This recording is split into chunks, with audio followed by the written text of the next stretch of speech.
Surrender அப்படின்னா முழுமையான ஒப்படைப்பு, சரணாகதி அடைந்து விடுதல் அல்லது சரணாகதி அடை அப்படின்னு அர்த்தம்.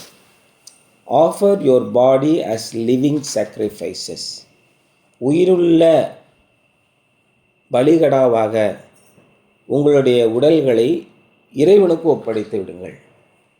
உங்களுடைய உடல்களில் என்ன இருக்கிறது? மனம் இருக்கிறது.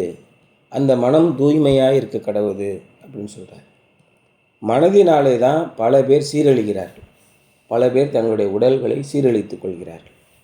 அதான் இதில் சொல்கிறார், நீங்கள் இந்த பிரபஞ்சத்திற்கு தகுந்தபடி வேஷம் போட்டு திரியாமல் தேவனுடைய நன்மையும் அவருக்கு பிரியமுமான பரிபூர்ணமான சித்தம் என்னென்ன என்று பகுத்தறிந்து தெரிந்து கொள்ளத்தக்கதாக உங்கள் மனம் பழையவற்றில் இருந்து புதிதாகிறதுனாலே நீங்கள் மறு உருவத்தை பெறுங்கள் அப்படின்னு சொல்கிறார்.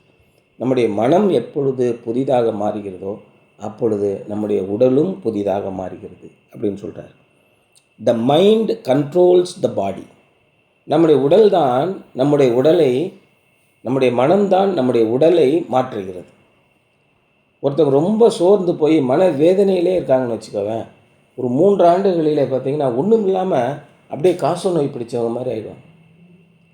ஒன்றுமே இல்லாமல் இருந்து கூட மனம் சந்தோஷமாக இருக்கவங்க பார்த்திங்கன்னா எப்போவுமே சொஸ்த மனமோ ஔஷதம் அப்படின்னு நீதிமொழிகளில் இருக்குது. சொஸ்த மனம்னா குணமுள்ள நல்ல சுகமுள்ள ஒரு மனது ஆரோக்கியம்னு அர்த்தம். ஔஷதம்னா ஆரோக்கியம் அப்படின்னு அர்த்தம். நம்முடைய மனது இறைவனுக்கு முன்பாக உண்மையாக இருக்க வேண்டும், தெளிந்த புத்தி உள்ளவர்களாக இருக்க வேண்டும். இப்போ விஜய் ஒரு கட்சி வச்சுருக்காரு. அவருடைய எண்ணங்கள் நோக்கங்கள் எல்லாம் என்னென்னு பார்த்தீங்கன்னா 200 கோடியை விட்டுட்டு 1000 கோடி சம்பாதிக்கணும். அந்த சம்பாதிக்கிறத தவிர வேறு எந்த நோக்கமுமே இல்லை. அதே மாதிரி இந்த பாரதிய ஜனதா கட்சி மக்களிடத்திலே பிரிவினைகளை உண்டாக்க வேண்டும், மக்களை பிரித்து ஆள வேண்டும் அப்படிங்கிறது தான் அவருடைய சித்தாந்தம். சித்தாந்தம்னா என்ன? எண்ண ஓட்டம்னு அர்த்தம்.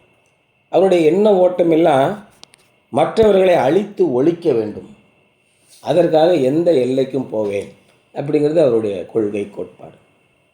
இதில் அகில இந்திய அளவிலே டாக்டர் அம்பேத்கரோ, தமிழக அளவிலே பெரியாரோ, அண்ணாவோ, கருணாநிதியோ, இன்றைக்கி இருக்கிற திராவிட முன்னேற்ற கழகமும் என்ன சொல்லுதுன்னா, எல்லாரும் சமம், எல்லாரும் எல்லாமும் பெற வேண்டும், இங்கு இல்லாமல் எனும் நிலை மாற வேண்டும். இதுதான் இந்த கட்சிகளுடைய எண்ணம். ஒவ்வொரு கட்சிகளுடைய எண்ணம் எப்படி இருக்குது? இயேசு கிறிஸ்துவின் எண்ணம் எப்படி இருந்தது? அவர் எங்கும் நன்மை செய்கிறவராகவே சுற்றித் திரிந்தார். அவர் நன்மை செய்கிறவராக சுற்றித் திரிவதன் காரணம் என்ன? உங்களுடைய நோக்கம் என்னவாக இருக்கிறது? இந்த சமூகத்தில் இருக்கிற இருளை நீக்குவதற்காக, இந்த சபைகளில் இருக்கிற இருளை நீக்குவதற்காக. இன்றைக்கி நம்முடைய பிஷப் எலெக்ஷன்லாம் நடக்குதுல்ல, நீங்கள் நல்லதொரு பேராயர் கிடைக்கும்படி ஆண்டவரை வேண்டிக் கொள்ளுங்கள் அப்படின்னு சொல்லுவாங்க. பின்னாடி என்ன வேலை நடக்கும்? என்னென்ன ஐக்கியத்தனமான வேலை இருக்கோ அத்தனை ஐக்கியத்தனமான வேலைகளும் சபைகளிலே நடக்கும். இது இயேசு கிறிஸ்துவுக்கு தெரிந்தது. சாட்டை எடுத்து வெளுன்னு வெளுத்தார் இல்லையா? உங்களுடைய எண்ணங்கள் எங்கே இருக்கிறது? அப்போ அப்பேற்பட்ட எண்ணங்களை ஆதரித்து அவர் பின்னாடி ஒரு கூட்டம் போகிறாங்க. பெருமை பட வேண்டும், நல்ல பெயர் வாங்க வேண்டும், நம்மளை 4 பேருக்கு தெரியணும் அப்படிங்கிறது தான் அவங்களுடைய முக்கியமான நோக்கமாக இருக்குது. அதுக்காக எந்த எக்ஸ்ட்ரீமுக்கும் போகக்கூடிய ஒரு நிலை. இதுக்கெல்லாம் காரணம் என்னன்னு கேட்டிங்கன்னா நம்முடைய மனப்போக்கு, மனப்பாங்குன்னு சொல்லுவாங்க. நீங்கள் என்ன நினைக்கிறீங்க? ஒவ்வொருத்தருக்கும் வெவ்வேறு விதமான எண்ணங்கள் இருக்கும். அதான் இன்றைக்கி படித்த நீதிமொழிகளில் எத்தனாம் அதிகாரம்? 20ஆம் அதிகாரமா?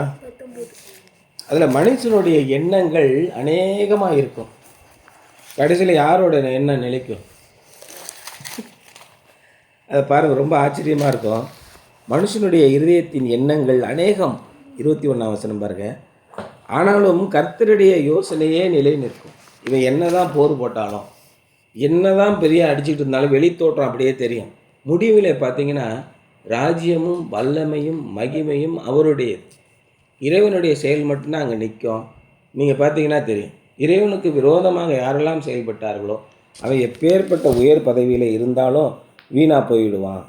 த mind controls the body and the will controls the mind. வில்னா என்ன? உங்களுடைய விருப்பம், அதுதான் சித்தம்னு சொல்கிறோம். நீங்கள் என்ன செய்ய வேண்டும் என்று விரும்புகிறீர்களோ அதுதான் உங்கள் மனதை ஆட்டி படைக்கிறது. அந்த மனது உங்களுடைய உடலை ஆட்டி படைக்கிறது. அதான் இவங்க சொல்கிறேன். Many people think they can control themselves and their lives by sheer willpower, but usually they fail. அப்போ தங்களுடைய மன வலிமையை கொண்டு தங்களுடைய வாழ்க்கையை கட்டுப்படுத்தி விட முடியும் என்று அநேகர் நினைக்கிறார்கள்.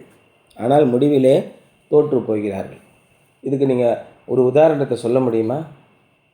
தங்களுடைய வாழ்க்கையை கட்டுப்படுத்த வேண்டும் என்று எத்தனை பேர் முயற்சி செய்கிறார்கள்? யாராவது பார்த்துருக்கீங்களா முயற்சி செய்கிறவங்கள? பார்த்தது இல்லையா? நியூ இயர் அன்னைக்கு பறக்கட்டும், எல்லாம் ரெசல்யூஷன் எடுப்பான். இந்த ஆண்டு நான் என்னுடைய வாழ்க்கையை என்னுடைய மன வலிமையை கொண்டு மாற்றி பிடுங்கி விடுவேன் அப்படின்னு சொல்லுவான். கடைசியில் ஒன்றுமே பண்ண முடியாது. அந்த 12 மணி நேரம் கூட தாக்கு பிடிக்க முடியாது இல்லையா? நீங்கள் உங்களுடைய வாழ்க்கையை கட்டுப்படுத்தவே முடியாது. உங்களுடைய எண்ணங்களும் உங்களுடைய சிந்தனைகளும் கட்டுப்படுத்துகின்றன. தேவனே தம்முடைய தயவுள்ள சித்தத்தின்படி நமக்குள் எண்ணங்களையும் விருப்பங்களையும் தோற்றுவிக்கிறவராக இருக்கிறார். பிலிப்பியரில் இருக்கு. அப்போ நீங்கள் தேவனுக்கு கீழ்ப்படியும் போது, இறைவனுக்கு கட்டுப்பட்டு நடக்கும்போது உங்கள் எண்ணங்கள் புதிதாக மாறுகின்றன. அந்த எண்ணங்கள் உங்களுடைய வாழ்க்கையை கட்டுப்படுத்தும். இல்லைன்னா உங்களுடைய வாழ்க்கையை கட்டுப்படுத்தவே முடியாது அப்படின்னு சொல்கிறார். This was Paul's experience as recorded in Romans 7:15-25.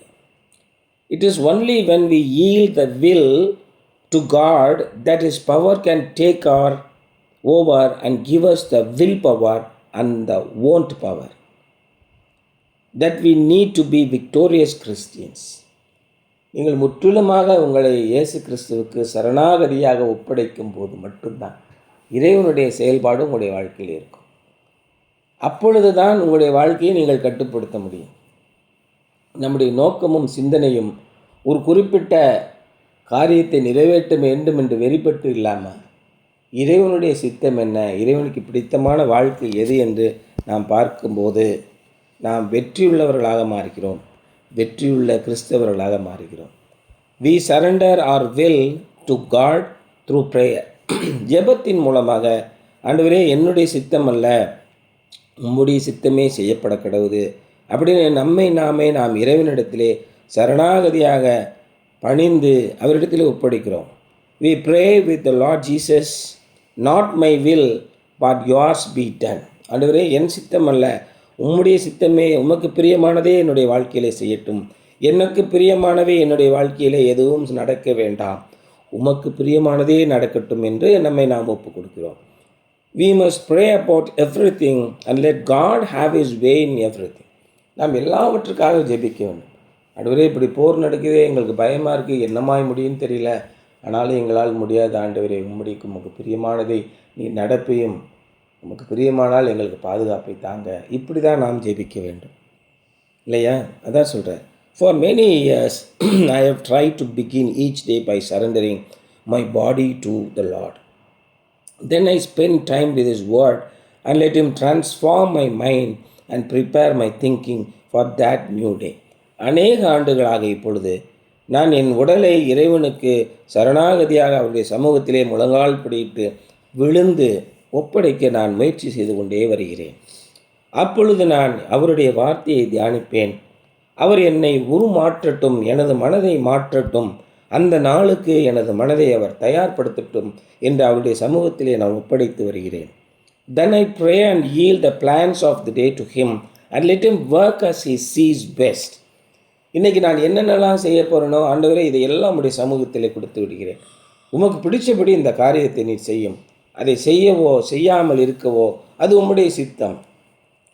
New இயரில் நம்ம நெஞ்சில் கையை வச்சு ஒரு வாக்குறுதி கொடுப்போமோ, நான் உமக்கு பிரியமானவனாக இருக்கிறேன், நீர் எனக்கு பிரியமானவராக இரு, நான் உம்முடைய பிரியமாக பயன்படுத்தப்படவோ பயன்படுத்தப்படாமல் இருக்கவோ, இப்படி ஒன்று ஒன்றா நம்ம சொல்லிட்டு வரோம் இல்லையா?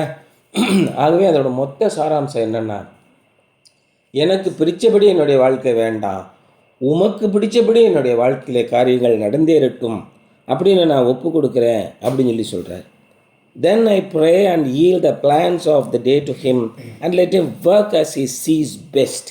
அவருடைய கண்களில் எது மிகச்சிறந்தது என்று நினைக்கிறாரோ அது என்னுடைய வாழ்க்கையிலே செய்து முடிக்கட்டும். I especially pray about those task that upset or worry me. என்னை மனமுடைய போய் செய்கிற, என்னை கவலை உள்ள செய்கிற காரியங்களை குறித்து நான் உள்ளபடி நான் ஜெபிக்கிறேன். And he always sees me through. எல்லா நேரங்களிலுமே அவர் என்னுடைய கண்களின் வழியாகத்தான் இந்த காரியங்களை பார்க்கிறார். To have a right relationship with God, we must start the day by yielding to him our bodies, minds and wills. அப்போ என்ன, இறைவனோடு சரியான ஒரு உறவை நீங்கள் கொண்டிருக்க வேண்டுமென்றால் ஒவ்வொரு நாளும் முழுமையாக நம்முடைய உடல்களையும் நம்முடைய மனதுகளையும் நம்முடைய விருப்பங்களையும் அவருடைய சமூகத்திலே இணங்கி கொடுத்து அர்ப்பணிக்கிறவர்களாக சரணாகதி அடைபவர்களாக நாம் இருந்தால் நாம் நிச்சயமாக வெற்றி பெற முடியும் என்பதுதான் என்னுடைய சிந்தனை. தலைப்பு surrender, something to ponder. In what ways do you surrender your body, mind and will to God? How could you be more completely surrender in each case? நீங்கள் எந்தெந்த விதங்களிலெல்லாம் உங்களுடைய மனது, உங்களுடைய விருப்பம், உங்கள் உடலை நீங்கள் இறைவனிடத்திலே சரணாகதியாக ஒப்படைக்கிறீர்கள்? இவற்றை இன்னும் முழுமையாக, இன்னும் சிறப்பாக எந்தெந்த நிலைகளிலே நீங்கள் அப்படி அர்ப்பணிக்க முடியும் அப்படின்னு கேட்டு நிற்கிறார். நம்முடைய உடலிலே, நம்முடைய வாழ்க்கையிலே நாம் வெற்றி பெறணும்னு நீங்கள் நினச்சிங்கன்னா அதுக்கு முக்கியமான ஒரே ஒரு வழி, உங்களுக்கு பிடிச்சதை செய்யாதீங்க.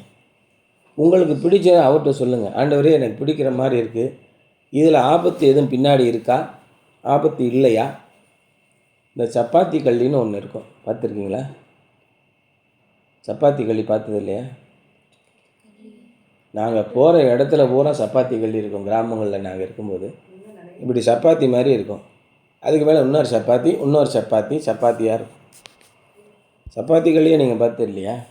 கேக்டஸ். அந்த சப்பாத்தி கல்லியில் வருஷத்துக்கு ஒரு முறை டார்க் ரெட் கலரில் அழகான ஒரு பூ பூக்கும். அது பூவுக்கு பின்னாடி ஒரு காய் இருக்கும், மேலே மஞ்சள் கலராக இப்படி பூ இருக்கும். 4 இதழ் தான் இருக்கும். அந்த காய் அப்படியே பழுத்துரும், ரெட்டாக செக்கச்சவேர்னு இருக்கும். அது அவ்வளோ டேஸ்ட்டாக இருக்கும். அதை பறிக்க போகிறக்கிட்ட பல முள் இருக்கும். அது மேலே மட்டும் கையை வச்சு அப்படி பறிச்சுட்டு அப்படி கடிச்சிங்கன்னா அவ்வளோ டேஸ்ட்டாக இருக்கும். நறுக்குன்னு கடிச்சிங்கன்னா உள்ளே 4 முழுக்கும் வாயில் குத்திக்கும். அதனால் என்ன பண்ணாங்க, பொறுமையாக அப்படியே பேர்த்து எடுத்து அந்த முள் இல்லாமல் அப்படி வாக அதை சாப்பிடும். நல்ல சுவையாக இருக்கும் சப்பாத்தி கல்லி பழம். நம்ம இது தெரியாமல் போய் அந்த பழத்தை பிடிச்சி கடித்தோம்னா என்ன ஆகும்? சங்கு தான், சோழி முடிஞ்சு. இது மாதிரி தான் நம்முடைய வாழ்க்கையிலே நமக்கு பிடித்தமான அத்தனை காரியங்கள் இருக்குது. எல்லா காரியங்களிலுமே பின்னாடி மறைவாக ஒன்று இருக்குது. எல்லா காரியத்தையுமே இறைவனிடத்திலே, சகல ஞானமும் படைத்த அவரிடத்திலே, சகல அனுபவம் உள்ள அவரிடத்திலே கொடுத்து விடுங்க. அவர் உங்களுக்கு எதிரி அல்ல. அவர் தன்னுடைய பிள்ளைகளை அதிகமாக நேசிக்கிறவராக இருக்கிறார். நீங்கள் விரும்புகிற எல்லாத்தையும் கொடுக்க விருப்பம் உள்ளவராக இருக்கிறார். அதில் ஆபத்து ஒளிந்திருக்கும் போது உங்களை காப்பாற்ற விருப்பம் உள்ளவராக இருக்கிறார். அதனால் இது வேண்டாம் உனக்கு, நான் அப்புறம் தாரேன் அப்படின்னு சொல்லி சொல்கிறேன். இப்போ வேண்டாம், அப்புறமா தாரேங்கிறார். காலத்தை தாழ்த்துகிறார். ஒரு சிலவற்றை தடை செய்கிறார். அவருக்கு நீங்கள் ஒப்பு கொடுங்க. அவர் உசிதமான கோதுமையினால் உன்னை திருப்புவார். அதாவது நம்பர் 1 நயம் சாப்பாடு தான் உங்களுக்கு கொடுப்பார். சாதாரண சாப்பாடு கொடுக்க மாட்டோம். அப்பேற்பட்ட தேவனிடத்திலே நீங்கள் எப்படி இருக்கணும்? உங்களை ஒப்படைத்து விடுங்கள். உங்கள் பிரியமான எல்லாத்தையும் அவர்கிட்ட சொல்லுங்கள். என்ன வேணுமோ அவர்கிட்ட சொல்லுங்கள். அது தகுந்ததாக இருந்தால் உங்களுக்கு தருவார். அவர் சொல்வதை நீங்கள் ஏற்றுக்கொள்ளும் மனநிலையில் அவரிடத்திலே போய் சரணாகதி அடையணும். இல்லை எனக்கு இதுதான் வேணும், எனக்கு கொடுத்தாலே கொடுங்க அப்படிங்கிறது சரணாகதி கிடையாது. எனக்கு பிடிச்சது, எனக்கு யோசனையாக இருக்குது, நான் உங்கள் இடத்துல சொல்கிறேன், செஞ்சாலும் சரி செய்யாட்டாலும் சரி நீங்கள் தான் எனக்கு கடவுள். நீங்கள் செய்யலைன்னா நல்லது தான் எனக்கு, நீங்கள் செஞ்சாலும் நல்லது தான். உங்களுக்கு பிரியமானால் செய்யுங்க, ஆனாலும் என்னுடைய விருப்பம் இல்லை, உங்கள் விருப்பப்படி செய்யுங்க அப்படின்னு கொடுத்துட்டிங்கன்னா உங்களை ஆண்டவர் என்ன பண்ணுவார்? மிக உயர்ந்த இடத்திலே கொண்டு போய் வைப்பார் என்பது தான் இன்றைய சிந்தனை. சரியா?